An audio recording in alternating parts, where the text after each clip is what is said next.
Hello friends, അപ്പോൾ ഇന്ന് variety സ്നാക്സുമായിട്ടാണ് ഞാൻ വന്നിരിക്കുന്നത്. നമ്മളെ വെള്ളക്കടലയില്ലേ, വെള്ളക്കടല വെച്ചിട്ടുള്ള ഒരു കട്ട്ലറ്റാണ് ഇന്ന് ഉണ്ടാക്കുന്നത്. നമ്മൾ പരിപ്പ് വടയൊക്കെ ഉണ്ടാക്കുന്നില്ലേ, അതുപോലെ വെള്ളക്കടല വെച്ചിട്ട് നമുക്കിന്നൊരു കട്ട്ലറ്റ് ഉണ്ടാക്കാം. അതിന് ഞാനിവിടെ വെള്ളക്കടല തലേ ദിവസം കുതിർത്തി വെച്ചിട്ടുണ്ടായിരുന്നു.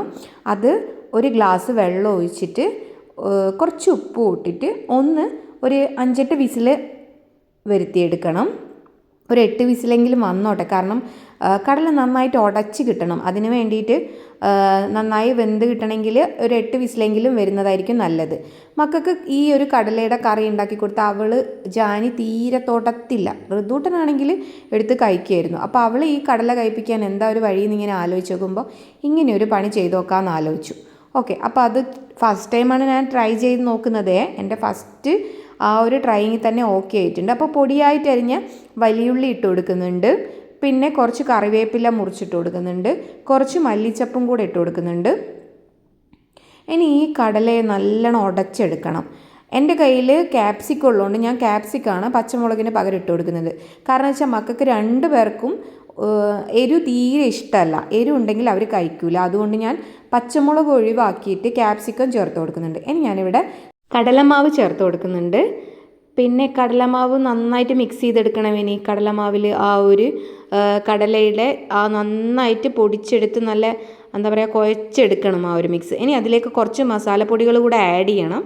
അതിന് ഞാനിവിടെ ഫസ്റ്റ് കുരുമുളക് പൊടി, അതും അധികമൊന്നും ചേർത്തിട്ടില്ല, കുറച്ച്. പിന്നെ ഇതാ കാശ്മീരി ചില്ലി, അതും വളരെ കുറച്ച്.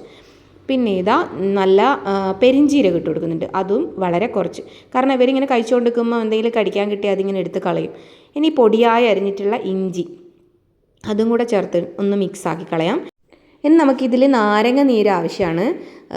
നാരങ്ങ നീര് പിഴിഞ്ഞൊഴിച്ചു കൊടുക്കുക. ഒരു നാരങ്ങയുടെ നീര് തന്നെ ഒഴിച്ചോ.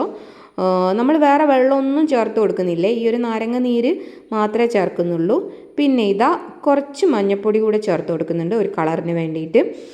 പിന്നെ ഇതിനി നന്നായിട്ട് മിക്സ് ചെയ്തെടുക്കണം. നമുക്കിനി ഇതിലേക്ക് നമ്മുടെ കായപ്പൊടിയില്ലേ, കായപ്പൊടി ചേർത്ത് കൊടുക്കുക. പിന്നെ കുറച്ചുകൂടെ ഉപ്പ് ചേർത്ത് കൊടുക്കുക. കടലയിൽ മാത്രമേ നമ്മൾ ഉപ്പ് ചേർത്തിട്ടുണ്ടായിരുന്നുള്ളൂ. ബാക്കി ഇട്ട സാധനങ്ങൾക്കൊക്കെ ഉപ്പ് പിടിക്കണമെങ്കിൽ വീണ്ടും ഉപ്പ് ആഡ് ചെയ്ത് കൊടുക്കണം. ഇനി നമുക്കിതിലേക്ക് കായപ്പൊടി ചേർത്ത് കൊടുക്കേണ്ടതുണ്ട്. ഞങ്ങൾ മൂന്നാറിൽ പോയപ്പോൾ കായപ്പൊടി വാങ്ങിച്ചത് ഇങ്ങനെ പൊടിയായിട്ട് വാങ്ങിച്ചിട്ടുണ്ടായിരുന്നു. അത് കുറച്ച് ചേർത്ത് കൊടുക്കാം. അത് ചേർത്ത് കൊടുക്കുമ്പോൾ നല്ലൊരു ഫ്ലേവർ വരും. അതിന് വേണ്ടിയിട്ടാണ് അത് ചേർത്ത് കൊടുക്കുന്നത്. ഇനി നന്നായിട്ട് കുഴച്ചെടുക്കാം. എല്ലായിടത്തിലൊന്ന് മിക്സ് ആയിക്കോട്ടെ. നമ്മളിട്ട സാധനങ്ങളൊക്കെ എല്ലായിടത്തിലൊന്ന് മിക്സ് ആവട്ടെ. ഇതിന് എനിച്ചേട്ടൻ കൊണ്ടുവന്നതായിരുന്നു ഒലീവ് ഓയിൽ. നമ്മൾ ഒലീവ് ഓയിലാണ് ഇത് ഉണ്ടാക്കുന്നത്. അതായത് ഏറ്റവും നല്ല ഹെൽത്തി ആയിട്ടുള്ള ഒരു സ്നാക്സാണിത്. നമ്മൾ എണ്ണയിൽ മുക്കി പൊരിച്ചെടുക്കുന്നൊന്നുമില്ല. ഡയറ്റൊക്കെ എടുക്കുന്ന ആൾക്കാർക്ക് കഴിക്കാനൊക്കെ പറ്റിയ സ്നാക്സാണ്. നമ്മൾ ഒലിവ് ഓയിലാണ് ഉണ്ടാക്കിയെടുക്കുന്നത്. എണ്ണയിൽ മുക്കി പൊരിച്ചെടുക്കാത്തത് കൊണ്ട് തന്നെ ഹെൽത്തിയാണ്.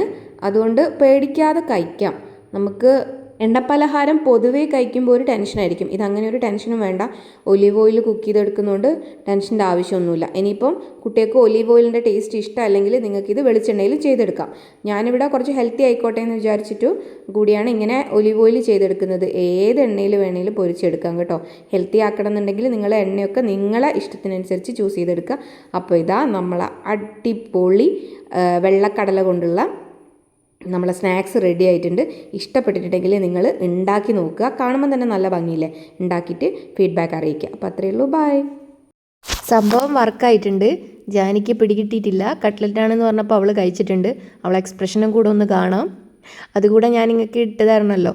അവൾ കഴിക്കാൻ വേണ്ടിയിട്ടാണ് ഉണ്ടാക്കുന്നതെന്ന് പറഞ്ഞിട്ടുണ്ടല്ലോ. അപ്പോൾ അത്രയേ ഉള്ളൂ. ഉണ്ടാക്കി നോക്കുക കേട്ടോ.